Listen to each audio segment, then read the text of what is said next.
Taekwondo Lesson 24 on Taoism. This is the Green to Purple Belt lecture. This is Lao Tsu, who was the father of Taoism. Taoism has roots that date back to antiquity around 2500 BCE in China. Taoism is interpreted by many as the way. What way? Well, we're not really sure. It's rather difficult to explain. But if you think about the number of martial systems that end in Tao, otherwise known as Do, it's pretty impressive. We have Karate Do, which is the empty hand way. We have Aikido, which is the way of peace and harmony, developed by this gentleman, Morihei Ueshiba, who is considered O-sensei, or the great teacher. You also have Kendo, which is the way of the sword. It utilizes a bamboo shinai to simulate samurai battle. In addition to Kendo, you also have Judo, which was developed by this gentleman, Higoro Kano. It means the pliable way. This is me being thrown by one of my students. There's also Iaido, which is single, draw, and cut way with a sword. Often people will compete in Ei competitions. This is a picture of me competing in one such competition.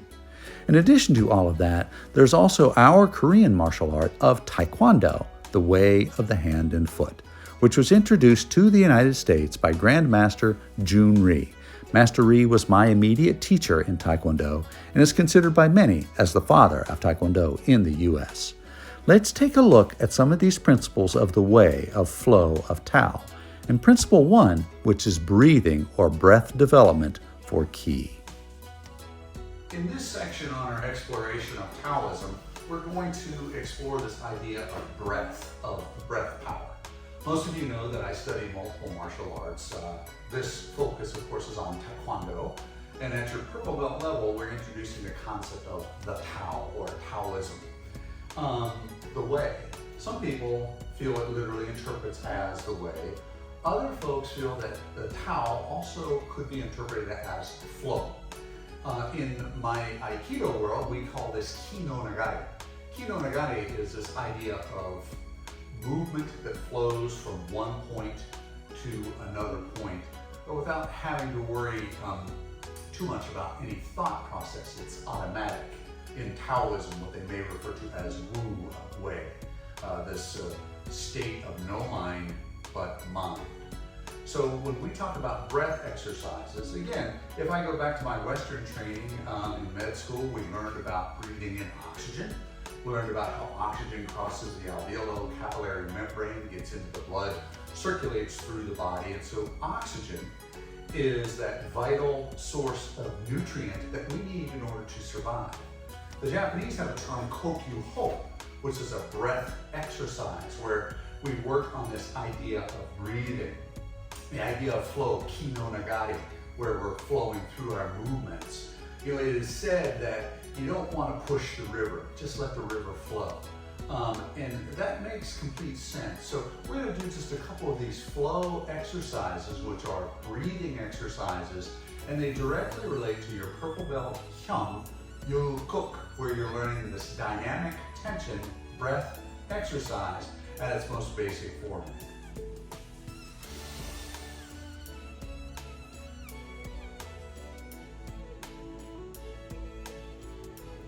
So in this example, we're doing a breathing exercise, what the Japanese would refer to as a kokyu ho. When we think about Taoism, or the Tao, the idea was that they felt that all things in nature had a natural order, a natural balance, that there were tides, just like we inhale and we exhale, like the tides of the ocean that roll in and roll out. Throughout martial arts, and certainly several systems of both soft and hard-style martial arts, you'll see these types of breathing exercises. This initial exercise utilizes the arms. As we move through these breathing skills, we're trying to pull as much air into our lungs through our nose. So when we breathe in, we're breathing in through our nose, making sure that we have good connectivity to the earth. Our heels want to be down flat on the mat. And when we exhale slowly through our mouth. The arm movements help to open the chest wall up so that you can breathe more deeply. As you inhale, you're increasing your oxygenation. improving your oxygen saturations.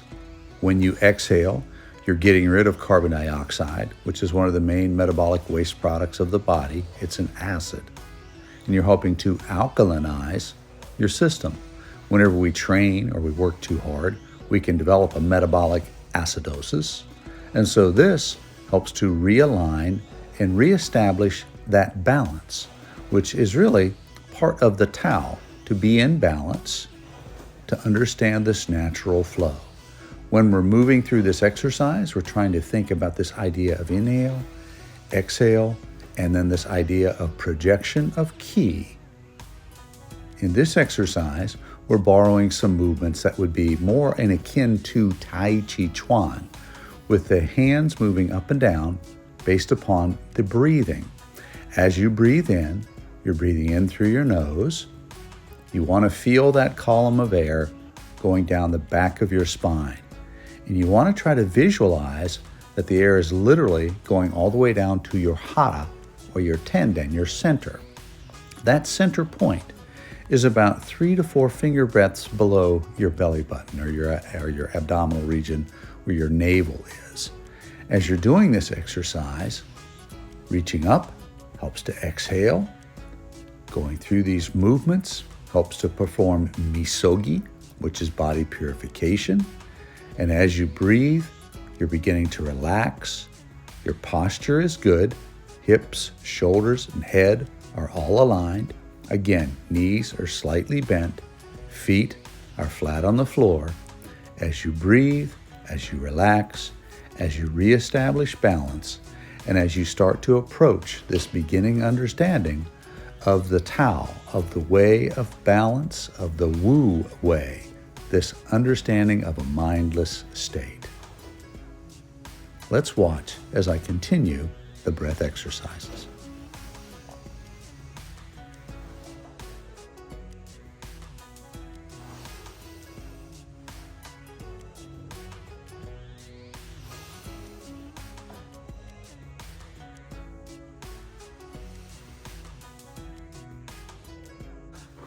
We're in our Junbi position. I'm going to step out and punch, punch, punch. Breath exercise number 1 in this hyung. From here,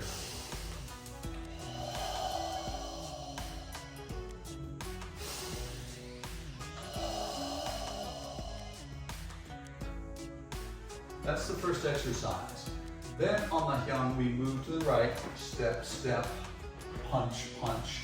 And we go back into the exact same breath exercise, dynamic tension, tightening up the abdomen, breathing in deeply with the chest. From here,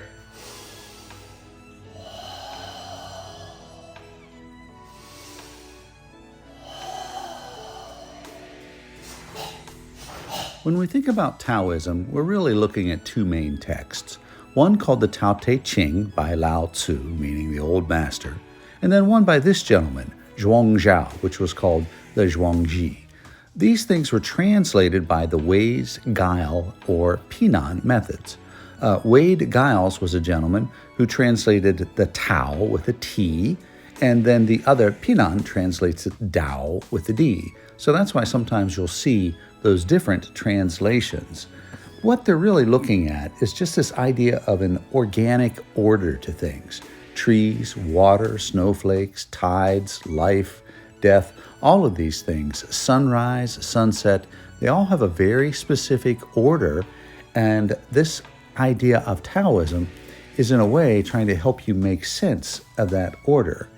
Here you can see I'm doing a basic Tai Chi Chuan exercise, working with the breath, trying to establish that word Wu way. Once you get to a certain point at skill levels, you'll begin to develop this idea of not doing. It's this acting without intention. It's kind of, there's Wu way, and then there's also Wei Wu way, which literally means not doing something is, in point of fact, doing something. As I'm going through these Tai Chi movements, I'm now combining my breath with physical body movement and trying to understand natural flow. Natural flow refers to this idea of ki. There's a certain flow to the universe, and that flow to that universe was called the Tao, which is Wei. That word actually comes from Da Dao, which literally translates as wide way. But the whole point is that we're really kind of part of nature, and these natural movements help us to kind of understand that. As human beings, we often tend to want to try to separate ourselves from nature, and in reality, we really can't because we're part of that nature. The art of being without being, the Tao. Breathing, Tai Chi Chuan, an exercise of breath and movement and the development of internal energy, which later on we'll discuss as Qi, which is part of Qigong, that life force.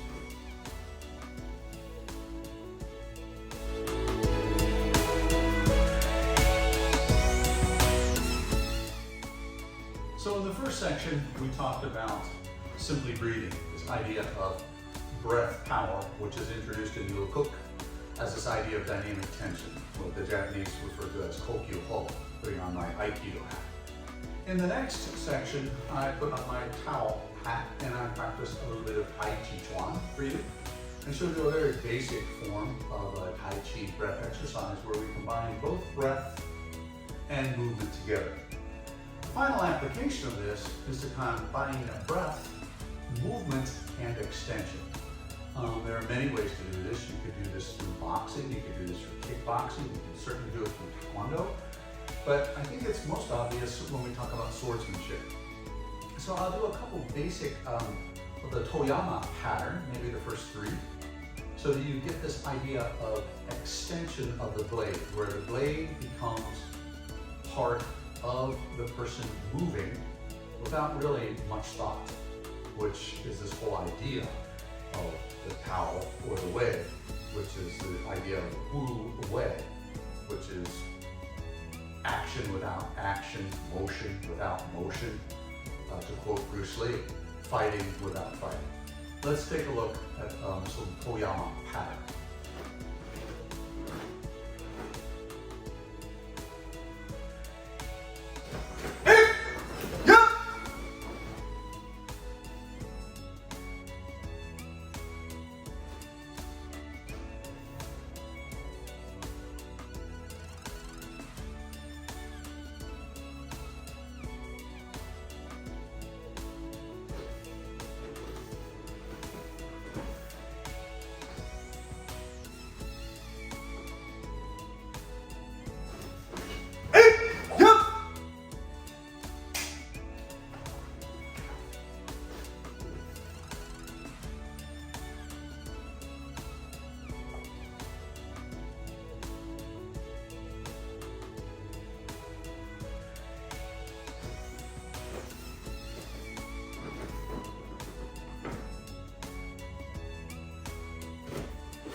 In Taoism, you'll often see symbolism.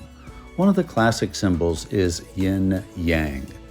Yin-yang really meant this idea of the sun traversing a hill. There's shadow on one side, light on the other side. This is the classic yin-yang that you'll see. The white with a little black dot and the black with a little white dot. It symbolizes that in all good there can be evil, and in all evil there can be a little good. The balance of these five elements, water puts out fire, but fire can boil water and turn it into steam. When we talk about research and studying the Tao, there's really only one book that sells more often than it, and that's the Holy Bible. So when we're looking at the Tao Te Ching, this is the second most commonly printed book in world history, only beaten by the Holy Bible. It's rather interesting when you think about that. There are certainly variations. When we look at this, we have the Tao of Pooh, which takes a look at Winnie the Pooh and how he lives his life and talks about this idea of seeking balance. You also have the Tao of Bill Murray, where he discusses his life. And of course, to martial artists, the famous book, The Tao of Jeet Kune Do by Bruce Lee.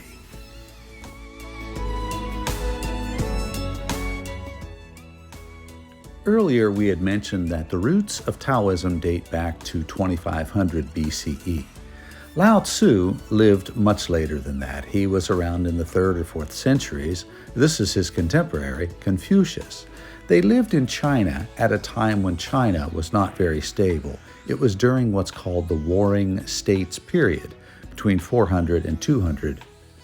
This is interesting because the Han Dynasty, under a gentleman named Shiji, was someone who really adapted these ideas of having these 100 schools of thought.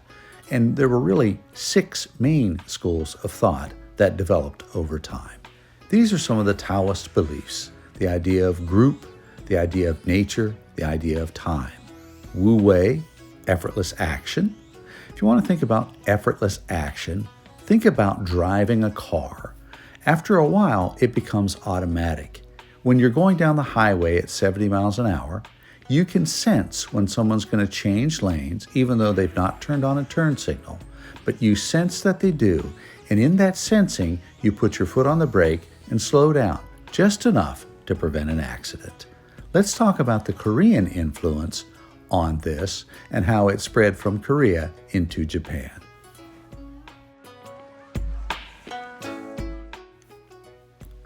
By the time that Buddhism had reached Korea, the 3 main religions of Confucianism, Taoism, and Buddhism had started to have characteristics that crossed over into each other's interests.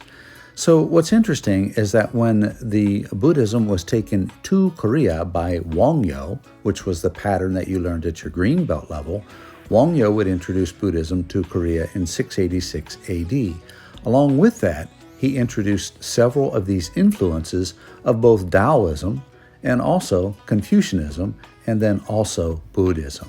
From there, that would spread to Japan, where it would meld with the natural Japanese religion of Shinto and Buddhism, and then Zen Buddhism would eventually develop, and that Zen Buddhism was related to something called the Chan style Buddhism, which relates to both Confucius and also to Taoism and Lao Tsu's teachings. Wu Wei, be like water, my friend. This is a quote from the Tao of Jeet Kune Do and Bruce Lee. Let's talk about Qi.